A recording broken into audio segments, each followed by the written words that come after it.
Hello guys, welcome to my channel. आज हम lead word का क्वेश्चन सॉल्व करेंगे। टू सम में हमको एक एरे दिया है जिसको हम बोलेंगे, जिसको हमने नाम दे दिया नम्स। हमको एरे दिया है 2, 7, 11, 15 और हमको इसमें टारगेट दिया है 9। हमको इसमें ये बोला है कि ऐसे दो नंबर्स ढूंढो जो सम करके हमारा टारगेट बना रहे हैं और उन नंबर्स का जो इंडेक्स है उसको रिटर्न करो। तो अब हम इसको एक बार बेसिक अप्रोच से समझते हैं। पहले हम देखते हैं कि कौन से सम इसको बना रहे हैं। तो एक बेसिक मैथमेटिक रूल क्या कहता है कि टारगेट ले लो एंड एक एक एलिमेंट लेते जाओ और उन सबको इससे माइनस करते जाओ। फिर जो हमारे पास एलिमेंट आएगा वो अगर इसमें प्रेजेंट हुआ तो मतलब वो दो नंबर्स मिलके इसका सम बना रहे। तो हमारा टारगेट को माइनस करेंगे हम लोग नम्स के एलिमेंट से। टारगेट क्या 9, फर्स्ट एलिमेंट हमारा था 2, 9 - 2 is 7, तो मतलब 7 + 2 बन के हमको 9 मिलेंगे। लेकिन हम इसको कैसे करेंगे? फर्स्ट हम लोग देखते हैं brute force approach. Brute force approach में क्या होगा कि हम लोग ऐसे देखेंगे, हम लोग पॉइंटर चलाएंगे, आई पॉइंटर को यहाँ पर और जे पॉइंटर को यहाँ पर। आई और जे इन दोनों को प्लस करके चेक करेंगे कि क्या हमारा टारगेट आ रहा है। अगर आ रहा है तो ठीक है, नहीं तो जे पॉइंटर को मूव करो फॉरवर्ड। अगर आ रहा है 9, अगर आ रहा है तो ठीक है, नहीं आ रहा तो उसको वापस फॉरवर्ड मूव करो। अगर हमारा एरे एंड हो जाता है, एरे एंड हो गया तो हम लोग आई पॉइंटर को मूव कर देंगे। तो हम इसको कैसे सॉल्व करेंगे, मैं इसका कोड लिख के बताती हूँ। इसका कोड एक बार ऐसे ही देख लेते हैं। हम लोगों ने एक फोर लूप लगाया जिसमें हमने आई को लिया। आई जो है नम्स की जो लेंथ है, हमारा जो नम्स है इसके लेंथ तक होगा, इससे लेंथ से छोटा होगा एंड आई प्लस प्लस होगा। फिर हमको नेस्टेड लूप करना है, हमको दो पॉइंटर लगाने हैं आई और जे। तो हम लोग जे को ले लेंगे, हमने अभी आई लिया तो हम जे को ले लेंगे। अब जे में क्या करना है, हमको आई से एक स्टेप 1 आगे जाना है। तो हमने इसको 0 नहीं करना, हमको इसको आई + 1 करना है। और जे होगा अगेन नम्स डॉट लेंथ से छोटा और जे प्लस प्लस एंड। फिर अब इसमें अपने को क्या करना है कि अगर नम्स, यही वाली अप्रोच लगानी है कि हमारा अगर ये जो है, हमारा अगर ये एलिमेंट है वो टारगेट माइनस ये वाला एलिमेंट के इक्वल होता है तो हम लोग उसको रिटर्न कर देंगे। कैसे करेंगे एक बार देखते हैं। If nums of J equal to target minus nums of I, तो हम लोग रिटर्न कर देंगे इनके इंडेक्स।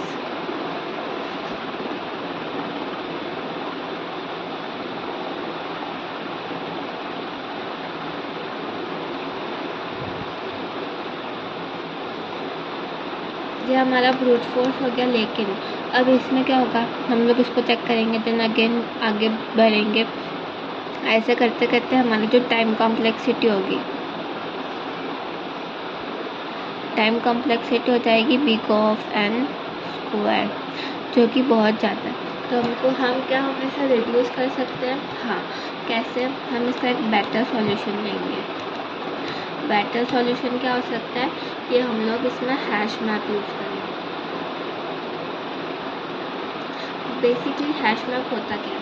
हैश मैप है ना, डिक्शनरीज की तरह होता है। हैश मैप कीज और वैल्यू को लेता है और उनके बेसिस पे एलिमेंट्स वो सर्च करता है। तो हैश मैप काम कैसे करता है? जैसे हमारे पास ये वाला एरे, इस एरे को ले लेते हैं वापस, 2, 7, 11 एंड 15 एंड हमारा टारगेट है 9। ठीक है, हमारा टारगेट 9 है। अब हमको कैसे चेक करना है? इसमें हमारी जो कीज़ है, कीज़ में आ जाएंगे हमारे एलिमेंट्स और वैल्यूज़ में आ जाएंगे हमारे इंडेक्सेस।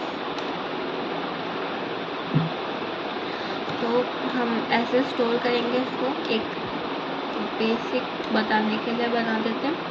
जैसे हमारा फर्स्ट आया 2 आया, हमने इसको 9 से माइनस किया, 9 - 2 = 7 आया। क्या वो हमारे हैश मैप पे प्रेजेंट है? नहीं है।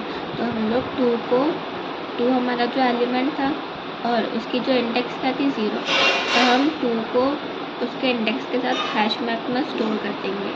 ये हमारा है हैश मैप। ठीक है, फिर नेक्स्ट पर जाएंगे। क्या है 7, 9 - 7 क्या हो जाएगा 2। क्या 2 हमारे हैश मैप पे है? हाँ है। तो हम लोग क्या कर देंगे, रिटर्न कर देंगे। 2 का इंडेक्स क्या था 0, 7 का इंडेक्स क्या था 1। तो बेसिकली हैश मैप क्या है, एक अनऑर्डर्ड पेयर है।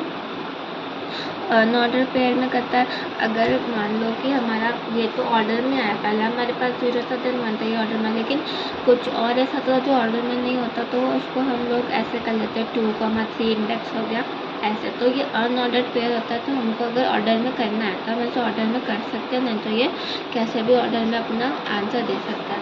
तो ये हमारी अप्रोच थी। अब हम बेटर अप्रोच का इसका कोड लिखते हैं। इसका कोड कैसे लिखेंगे, पहले तो हम लोग हैश मैप लगाएंगे। हैश मैप लिखा, फिर हमने लिखना है कि हमारा कीज़ जो है, कीज़ और वैल्यू लिखनी है। तो कीज़ किस फॉर्म में होगी, इंटीजर। वैल्यू किस फॉर्म में होगी, इंटीजर। ठीक है, फिर हमारा जो इसका जो फंक्शन का नाम है उसको मैं लिख देती हूँ d = न्यू हैश मैप,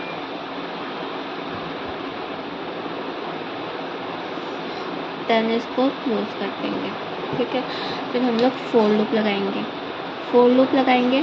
इसमें हम एक तो इनफाइनाइट लूप लगा सकते हैं, क्योंकि हमारे पास जो क्वेश्चन है लीड कोड में, उसमें बोला है कि जो हमने एरे दिया है उसमें जो सॉल्यूशन है वो प्रेजेंट करेगा। तो एक बार हम लोग इनफाइनाइट फोर लूप देख लेते हैं और एक बार नॉन इनफाइनाइट वाला देखेंगे कि कैसे रिटर्न कर सकते हैं। तो हमने लगाया फोर लूप में इनफाइनाइट लूप वाला देखेंगे। अभी इनफाइनाइट लूप लगाया हमने, ये प्री इंक्रीमेंट लगाया ताकि हमारी जो वैल्यू है वो पहले ही इंक्रीमेंट हो जाए, फिर बाद में हम उसको ऐड करेंगे। फोर लूप लगाने के बाद हमको करना int x x क्या करेगा, नम्स की जितनी भी वैल्यू है वो सब इसमें स्टोर करेगा। फिर जो int y है वो क्या करेगा, वो चेक करेगा, वो स्टोर करेगा टारगेट -x। ये सारी वैल्यू स्टोर करेगा एलिमेंट्स की, और ये क्या करेगा, टारगेट माइनस जो जितने भी एलिमेंट्स की वैल्यू हम लोग माइनस करके कर रहे हैं वो y में जाएगी। फिर हम लोग y से चेक करेंगे कि वो हमारे हैश मैप पे है कि नहीं। तो हम लोग उसको करेंगे d.contains की। ये एक फंक्शन होता है हैश मैप का। हमको इसमें चेक करना है कि y में हमारी जो की है, हम जो की फाइंड कर रहे हैं वो है कि नहीं। अगर होगी, ये ट्रू और फॉल्स में रिटर्न होता है, अगर होगी तो इफ़ वाला कंडीशन चल जाएगा। तो इफ़ की कंडीशन में हम लोग देंगे, रिटर्न कर देंगे न्यू। हमने एक न्यू एरे बना ली int। इसमें हम लोग क्या करेंगे कि गेट कर लेंगे y की वैल्यू एंड जो हमारा इंडेक्स है वो। फिर एट लास्ट अगर ये कंडीशन ट्रू नहीं हुई तो हम लोग उस वैल्यू को हैश मैप के अंदर स्टोर करेंगे। तो स्टोर करने के लिए फंक्शन क्या होता है, d.put क्या करना है हमको, एक तो वैल्यू जो हमारा एलिमेंट है वो करना है, उसके साथ उसका इंडेक्स करना है। ठीक है, तो this is the basic approach.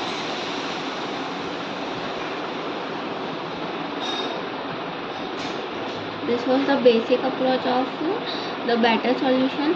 ये हम लोग हैश मैप के थ्रू कर सकते हैं। इसमें जो टाइम कॉम्प्लेक्सिटी होगी वो होगी big-O(n). ठीक है, अब ये तो था इनफाइनाइट लूप। अगर हम नॉन इनफाइनाइट लगाते हैं तो क्या चेंज होता है, हम लोगों ने फोर लूप लगाया, i is less than nums.length plus हमने नॉन इनफाइनाइट जो हमारा रेगुलर फोर लूप होता है हमने वो लगाया। ठीक है, तो अब इसमें हमारा कोड पूरा सेम रहेगा, लेकिन ये क्योंकि इसमें तो उसको पता था कि इनफाइनाइट लूप पे तो कुछ रिटर्न नहीं होगा, तो इसने रिटर्न स्टेटमेंट नहीं मांगा। लेकिन इसमें ना इसको पता है कि ये कंप्लीट होगा लूप, अगर इसमें हमको सॉल्यूशन मिल जाता है तो वो रिटर्न कर देगा, अगर नहीं मिलता तो भी उसको रिटर्न करना चाहिए। ये इस स्टेटमेंट का मतलब है।